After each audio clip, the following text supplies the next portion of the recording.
পৃথিবীতে বেঁচে থাকার জন্য অক্সিজেনের উপস্থিতি ভীষণভাবে প্রয়োজন। কিন্তু ইতোমধ্যে বিজ্ঞানীরা জানিয়েছেন পৃথিবীর মোট অক্সিজেনের পরিমাণ কমে যাচ্ছে।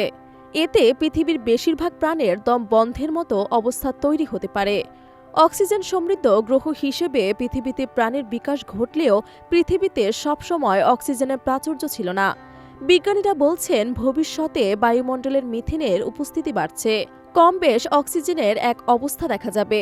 আরও 1 বিলিয়ন বা 100 কোটি বছর পরে এমন অবস্থা দেখা যেতে পারে। অক্সিজেন কমে যাওয়ার এমন ঘটনা প্রায় 240 কোটি বছর আগে একবার হয়েছিল বলে জানা গেছে।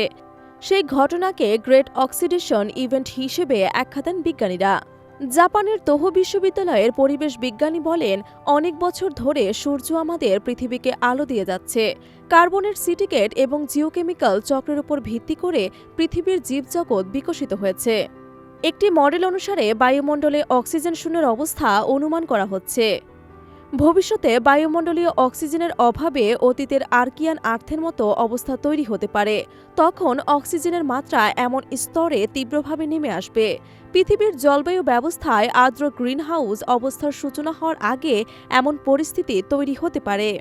সূর্যের উজ্জ্বলতা বাড়ছে, একই সঙ্গে পৃথিবীর তাপের মাত্রা বৃদ্ধির ফলে কার্বন ডাই অক্সাইড গ্যাস ভেঙে যাওয়ার হার বাড়বে। কম কার্বন ডাই অক্সাইড মানে উদ্ভিদের মতো সালোক সংশ্লেষণকারী জীবের কার্যকারিতা বন্ধ হয়ে যাবে, যার ফলে অক্সিজেন কম হবে।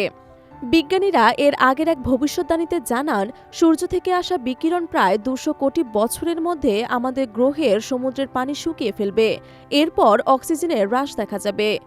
এতে পৃথিবীর অনেক প্রাণ মৃত্যুর মুখে পড়বে। যুক্তরাষ্ট্রের জর্জিয়া ইনস্টিটিউট অব টেকনোলজির বিজ্ঞানী ক্রিস রেইনহার্ট বলেন, অক্সিজেনের পরিমাণ খুব চরম মাত্রায় কমবে।